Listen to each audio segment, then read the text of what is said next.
Hello, and welcome to Multifamily Talks, a RealPage podcast. I'm Krista Hurley, Industry Principal at RealPage, and your host for this episode. Today, I'm joined by Brandie Thomas, Director of Marketing with Denman Partners.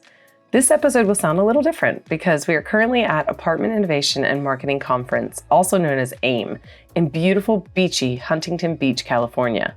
In this episode, we talk about the wave of technology that assists so many within the multifamily space, and matching that with a level of elevated customer service that prospects and residents are craving.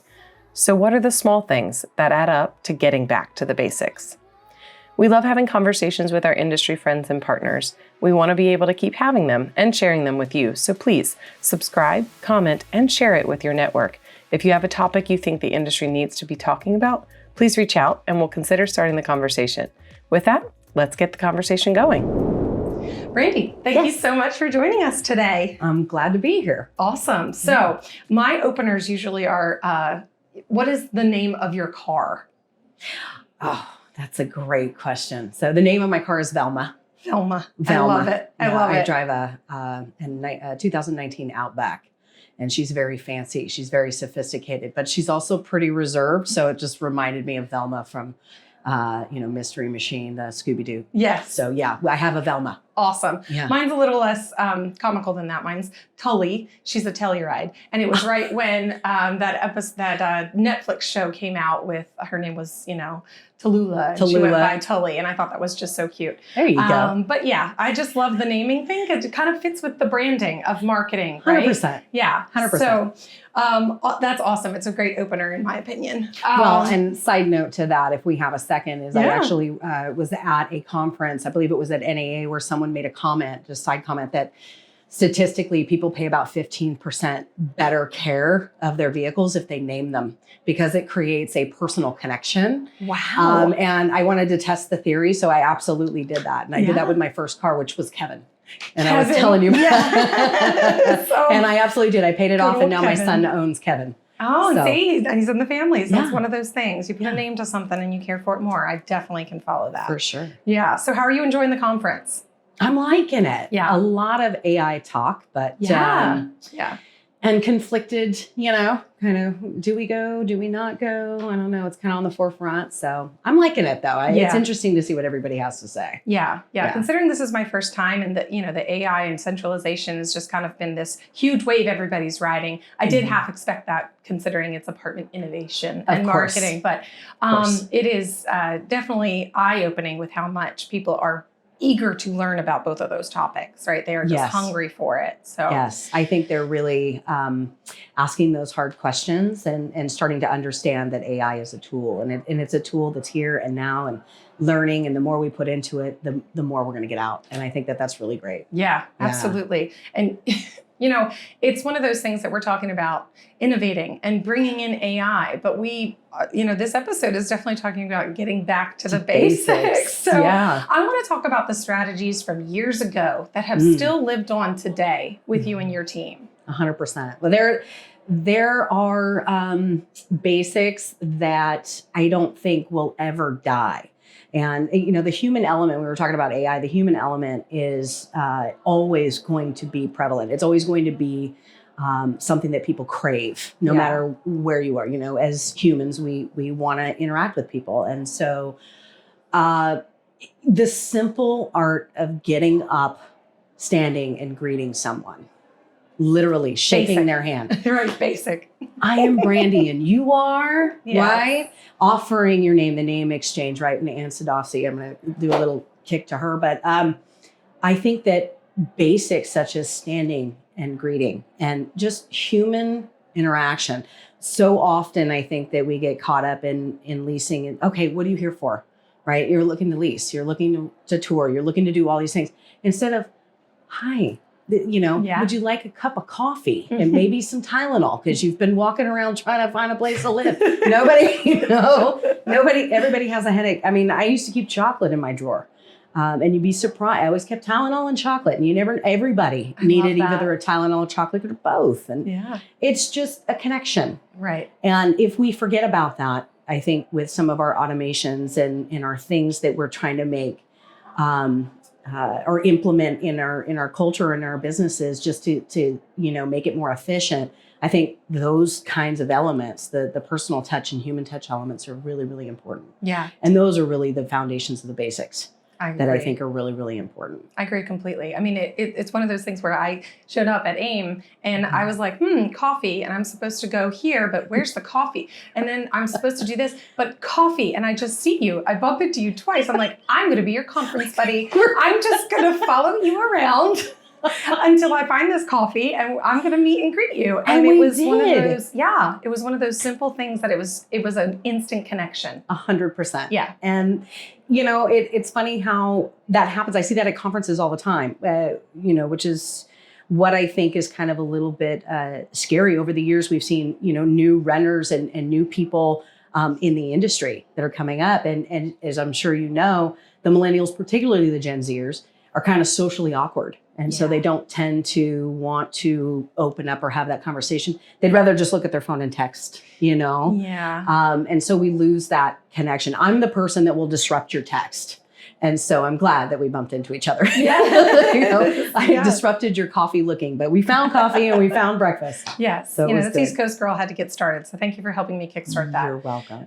So foundationally, it's definitely that human connection, like you said, but other tactics of the leasing cycle or even marketing cycle. Another one of the ones that I think about is leasing. Right? Yeah. Like just actually conversion and that thrill to kill in a sense of trying to make sure that you get that lease and ultimately, put money in your purse. That's the goal. The goal. That's the goal. I remember 100 years ago when I was leasing, we used to have these little inner contests where, we would run to the blinds. Oh, what kind of car are they driving? Oh, this one's yours. No, this one's mine. Where we had excitement over it. We used to laugh about an employee that we had that always said, oh, this is a comeback. They were here Saturday and they're coming back to see me. And it was never the case, but it was her way of stealing the lead. And I'm like, you never toured them. Yes, I did. It was like 4 months ago, but they're coming. And I think that excitement is missing a little bit in that leasing process and even bringing back contests. How many follow-ups can you do in a day? Or, can you get, it's not just about the conversion and the actual leasing, but getting excited about it. Right. What do we, Tony Blake talks about it in Speed to the Lead. Right. Picking up that, we used to teach, take a breath. Think. Power the collect pause. your thoughts. Yes. And then answer the phone with a smile, right? No, they've already moved on if you're doing that. Right. You've got about a millisecond, before you capture someone's attention. So, you're right. But leasing needs to get back to basics. And I think we need to stop tabling it. Right. Right. And getting that in the forefront again. And I know that, the demand funnel is just insane when it comes to like, which one do I focus on and which one do I find that connection? And so, that's where that technology can enhance it, but really thinking of that foundation of just what's your goal for today and how to make that exciting in that endeavor. I teach this in our sales trainings and I still get big eyes whenever we talk about target units. Do you remember target units? Mm-hmm. I mean, what do you have to sell? I come from a long line of salesmen, and it's all about, it doesn't matter what the product is, but you do got to know your product. Right. And that was something that I think we also miss. We have all this data and we have the CRM systems and things that pull up and they go, here's all the things you need to do today. It kind of tells you, but you get kind of caught. And then the next thing you know, someone calls and says, how much is your 2-bedroom? And you don't even know which 2-bedroom is available, which way it faces, whether or not it's got a dumpster in front of it. Does it have new carpet? How many windows are facing south? Do you know what I'm saying? Yeah. And these are the things that the renters want. This is what they want to know. And if you know it in advance, you're already winning and you're building that trust. But I think that simple, what do I have to sell? What has been sitting vacant for the longest term and why? I need to go walk it. Right. Again, the basics, not just trusting that, the automatic lights are going to come on and it's going to look spectacular when you walk in the door. You've all had those surprises, Right. Walking the units, walking the property, understanding that each apartment has an address. Yes. You know what I mean? You're not selling an A1. Right. You know what I mean? You're selling, 6601 Blue Oaks at apartment 406. You know, just thought of that off quick. Yeah, I did. I don't know why. But it's one of those things. You're right that it's just innate, right? It Correct. has to be innate for them to really show that confidence, right? Mm-hmm. Number one, and then that really good salesman attitude of it. So. Well, and I think that, you know, people like you and I that have been in the industry a long time, we have a little bit of an easier way of doing that because we were selling apartments and painting pictures over the phone before we had websites. Right. Okay. We had the, you know, apartment guide, and we had, you know, the book that you picked up at 7-Eleven.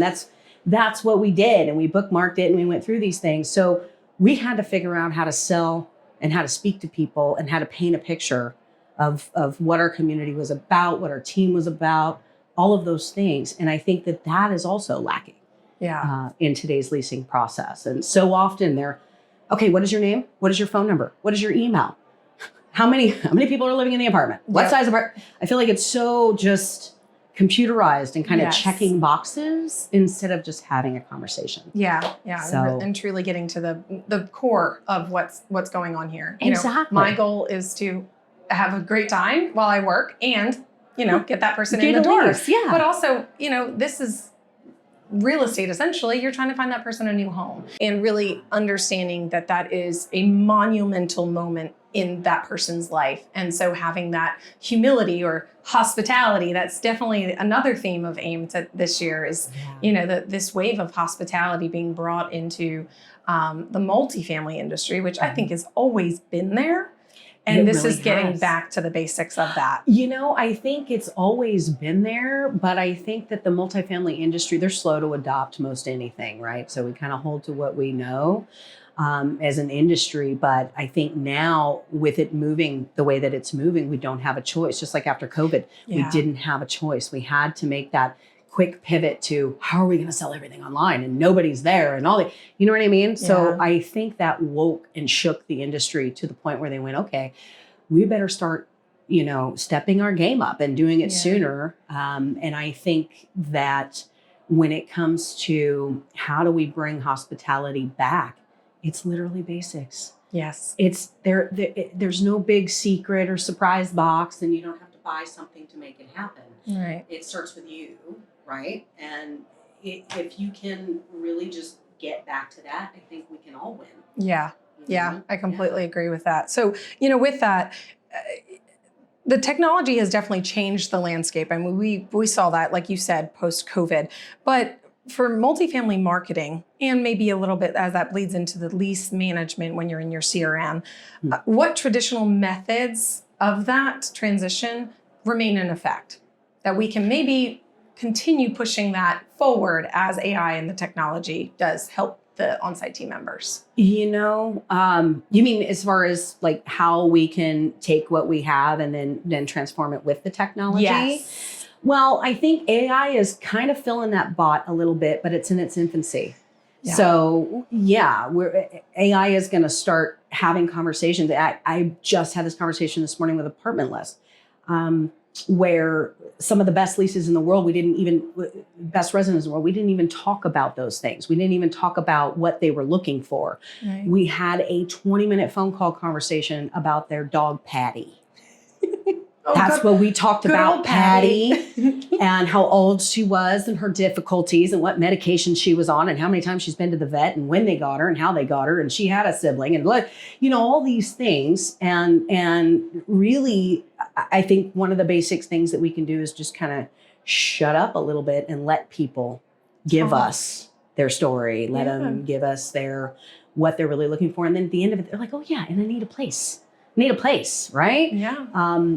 So I think when it comes to technology, if we can use it more as a tool instead of a crutch. Oh, I like that. Yeah. That's how I kind of see the balance. Yes, it's efficient and technically one person can sit in a room and make it happen. Right. But you're going to lose, in my opinion, I think you're going to lose the retention ultimately, because you're selling the exact same thing that everybody in your market has, right? They all have granite countertops. They all have, you know, custom paint. Everybody's got the new little features, right? Or some sort of special or a look and lease, you know? The old school. The old look and lease. The old look and lease. I mean, we still adopt that. we still have a look and lease that we utilize at one of our properties. And, those things are great. But I think that that's where we need to be careful with all of this technology, is just understanding that it is a tool to use with what we have, not instead of what we have. And I think even with centralization, that's something to keep in mind. True. I know at Dem & Partners, we're actively kind of moving in that direction and taking steps to do that. And not like a Band-Aid by any means, ripping off the Band-Aid, but just taking steps and going, okay, how can we make this efficient, but also so that we can let our on-site teams really focus hard on that resident experience, right? That prospect experience, and getting back to those. Yeah. So I think it's going to be helpful. With more technology, it actually allows us to get back to basics. Yeah. And you just mentioned sort of the customer service focus of that, both on that prospect and resident side. And, at AIM, RealPage had the honor of having John Cashin with Ritz-Carlton up there. Yes. And then Dana came on right after that and talked a little bit about, how that ties into the resident experience. But the whole time, me being the front office industry principal, I'm thinking of the leasing experience and that prospect experience, and being intentional with it. This is a big buying experience for them. This is a big deal, and kind of coddling them and catering to that during that process. So I guess, how do you foster that culture, I guess, in the front half to really keep them on the back half, right? That retention's hard. It is hard, especially, like I said, if you're just going through the motions. If you're creating experiences from the very first time from the first touch through the entire journey, I think specifically with residents, because as leasers, we tend to, once they've moved in, it's like, okay, no news is good news. Exactly. Oh no, whatever it is. I had people come in, and I think those are missed opportunities. I know at Dem, we're very resident centric. We do everything is based around the living experience and what that resident needs. And so we adopted resident events very early on. Back when we only did a pool party and a holiday party from time to time. Right. We started adding things in, little things like, having coffee and, you remember the Otis Spunkmeyer cookies and that sort of a thing. Yes. But, switching it up a little bit, we went through a health kick there for a hot minute in a couple of markets where people were like, I really don't want cookies and I have allergies. And so, there was a whole thing with that. And so we pivoted and we changed it up, and that refreshment became like a bowl of fresh fruit. And you could come in and grab a banana or some grapes or something with your, homemade lemonade and those kinds of things. So just making simple changes, because again, it is their home. It's just what you're saying. And I think we forget that sometimes. We're selling units in our head, but this is the most expensive thing they're going to spend on every single month. It's a very emotional decision. Yeah. And in some cases, it's even a frustrating decision, because it may be something that's out of their comfort zone. They've never rented before. Or maybe they're downsizing, or maybe they've lost someone, right? Or an end of a relationship, or whatever it is. So you're not just dealing with an emotional purchase, you're dealing with an emotional individual. Right. So right, that, what do they call it? That whole, we wear all the hats, right? Even the counselor hat. Yes. Yeah. The counselor hat. The counselor hat. Oh my goodness. The site teams, they really do amaze me. In all the things that they do. I was talking this morning on my roundtable, which was focused around the same concept, that customer experience in the front half before they become a resident. And, I said something like, oh, well, you guys aren't, solely event planners or solely schedulers. And I was like, actually, you are those things plus everything else. Yeah. And so, how do you just manage all of the things that you have to do and keep it at the basics of, I'm trying to lease the home, but I'm also trying to, still continue that brand culture that you guys have at Dem & Partners. So with that, adding on the technology, what are you guys mainly focused on in your training of the sales teams when it comes to that? Well, I think that the biggest thing is to be present. Present. Okay. I'm just 100%. And because we get so hyper-focused on multitasking. Yeah. That sometimes we forget. So when that phone rings, It's stopping what you're doing, picking up the phone, and really paying attention to what that person is saying, and having a full, valuable conversation with them, not filling something in on the computer, writing a note, motioning to someone while you're pretending to listen. I think being present in the moment is really important. And like I said in the very beginning of the podcast, the standing and greeting. When someone walks in the door, stand and greet them. Yeah. Now, I mean, it's a sign of respect. Yeah. I think that we forget that sometimes too. Again, tying in with hospitality. Yes. You know, what do you expect when you're at a wedding and the bride walks in? Stand up, all rise. right? What do you do when you're in court and the judge walks in the door?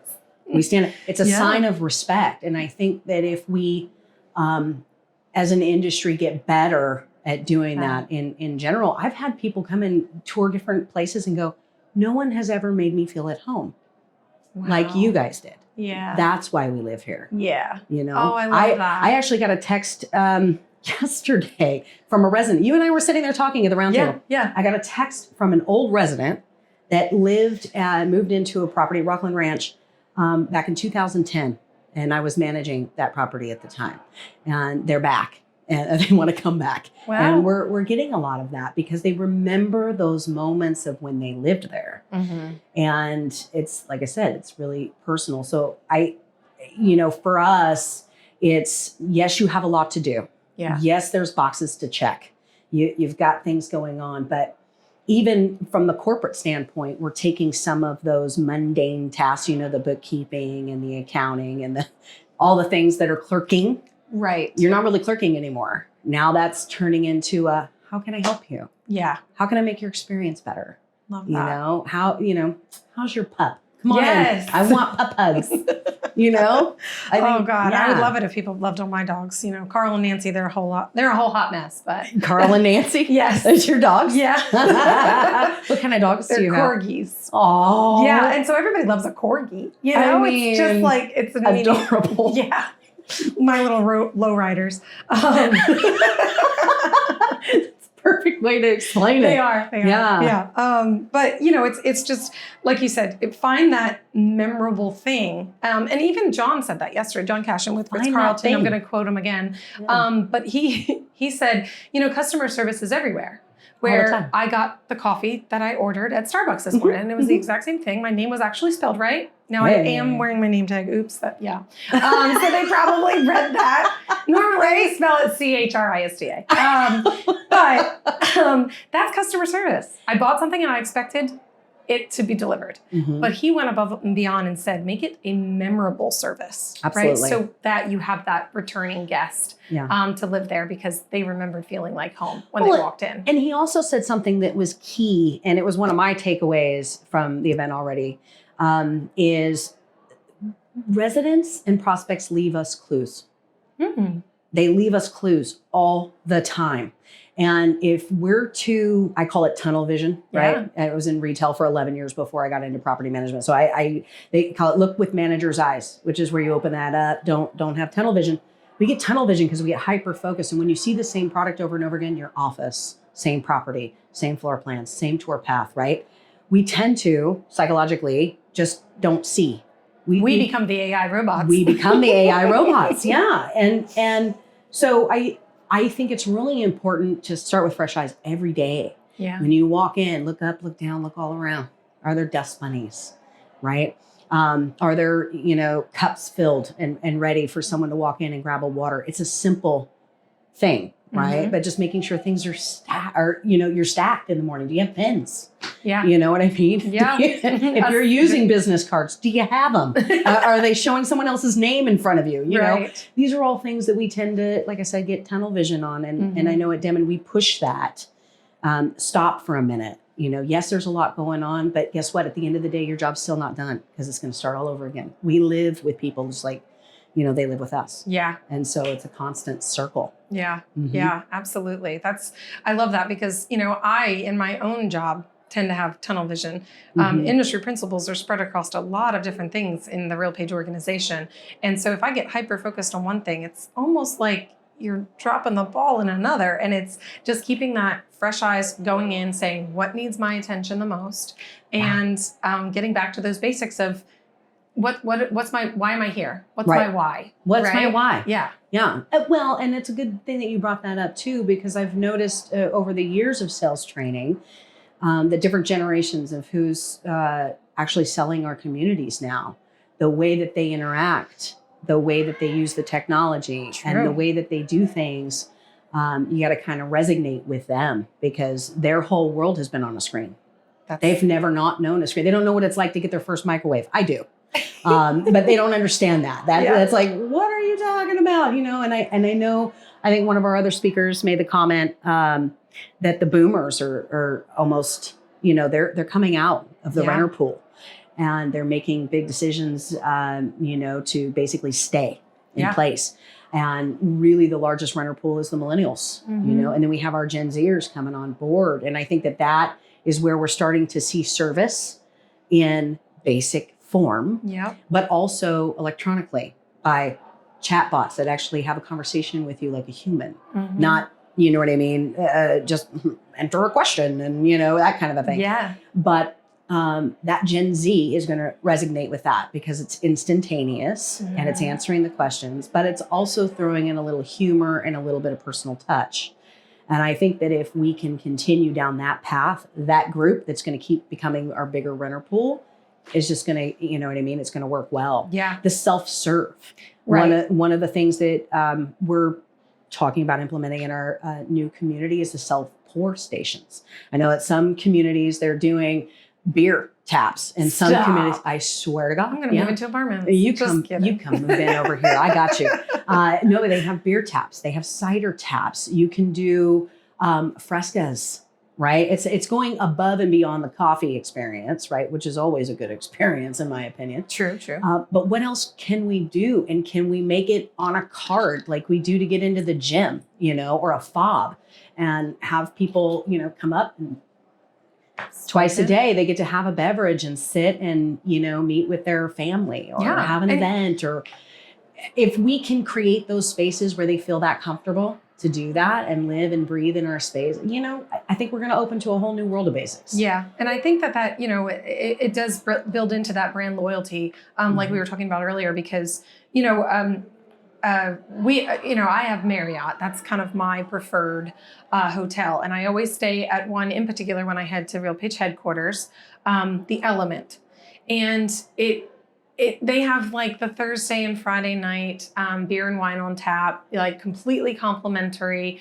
That's great. But it's the guy that's pulling the lever of the wine that engages with you with a huge smile and, you know, cuts a little jokes now and again. But it's like that. It's that type of, it brings you in to that. And you're like, this is my brand. Like, this is why I keep coming back here, is because of that. Also, their parfait bar is awesome. But do you know anybody that doesn't like parfait? I mean, hey, that's the second time we've quoted that movie. Yesterday, we were talking about boulders. I like your boulder. I like that boulder. That's a nice boulder. I love it. Yeah. But you know your audience too. Back to what you were saying about all the generations, you know, give them options of how they want to be served, and then elevate that service, right? Yes. So do the customer service, give them a self-scheduling tool because that's what they want to do. Text them when they want to text. But then when they come in person, that's where you can start elevating that service to a memorable one versus just the customer service that John was mentioning. Right. And going back to what I said about active listening. Yeah. You know, being present in the moment, because every one of your customers, and I mean that, you know, residents, prospects, vendors, internal, we're all customers. We're all a part of that experience that takes place at that property, right? So if we are paying attention to what works best, in some cases, I don't know if I was telling you the story or maybe someone else. I talked to a lot of people yesterday. Sorry. Good for you. That's what this is all about. Yeah, what really got me into property management and made me realize I was making a difference and not just selling something was at the first property that I ever worked at, Toscano Apartments in Las Vegas, Nevada. I worked for RMI, and we had a resident named Charlie. And did I tell you this story? No, I'm sorry. Okay, yes, so keep going. Charlie was an older gentleman in his 70s, and he had some memory issues. And Charlie would come in every morning and stand at the door. He would wait for the door to close, and he would stand at the door. He kind of had a hunch, and he would wait for us to greet him. Good morning, Charlie. And as soon as we greeted him, then he would actually walk into the leasing center. And he'd go straight over to the butter cookies, grab his little stack of butter cookies, pour himself a coffee, and he'd go sit down in the club room. Didn't turn on the TV, which was a big deal back then because we had one, right? But would sit down and just eat his cookies and his coffee, and then he would leave. And that was his routine every single morning without fail. And I remember I kind of get a little choke thinking about Charlie, because obviously Charlie's not with us anymore. But that man's routine, he relied on us just greeting him. Yeah. Every single day. Yeah. And if we didn't greet him, there were times he would sit there for a very long period of time. If you're working with someone and they didn't pay attention, because you know how it gets busy in a leasing office, you know, he would stand there and sometimes go, oh my, morning, Charlie, or afternoon, Charlie, whatever time he walked in the door. And then he would start walking. And it was just amazing. Yeah. But we made a difference in someone's life. Yes. No matter how small. And I think that we do that every single day and we don't understand the impact. Yeah. And I think we can be better. I think we can be better. I think even with the technology, you know, it does remove, that's why they keep talking about AI trying to invoke empathy, because it does remove that layer that is so necessary when it comes to the residents or even the prospect hunting portion of 100%. Leasing. Yeah. 100%. Yeah. Oh, Charlie, that's a great story. Yeah. I think we'll end on that one. Unless you have one more little nugget, golden nugget. Everybody keeps talking about these golden nuggets. I just think of Chick-fil-A. But I was going to say that's where I'm going. Are we going to Chick-fil-A? We're going to lunch next. Okay. But one more little golden nugget of what do you think the future of the getting back to the basics, but with that addition of any other golden nugget? You know, I think it depends on the market, but I really think that if we can truly pivot and harness directly to the hospitality, and I'm talking the 5-star, the Ritz-Carltons, I'm talking that diamond experience that we say at Dem & Partners. We're about giving diamond service. I love that. It's not about customer service. It's about diamond service. And that's that elevation of something extra. That person that walks in the door, the resident who mentioned at one point that they're not morning people. You know, it may be that you need to nod, wink, and just let them walk through. Yep. But acknowledging that they exist is what fulfills them. Yes. And I think that no matter how much technology we have, and if we're centralized or not centralized, if we can keep that human element down to just a simple greeting, acknowledgement that someone is a person and that they have feelings and that they care and what's going on in their lives, you're going to win. Yeah. It doesn't matter what happens and what comes our direction. We're going to win. That's that foundation we're talking about. Awesome. Well, thank you so much, Brandie, and allowing me to be your conference buddy. My first time AIM experience was definitely blessed when you walked, or I walked up behind you when we were trying to find coffee and then followed you to the table like a little puppy. Well, thank you, Krista. I appreciate you having me on. Absolutely.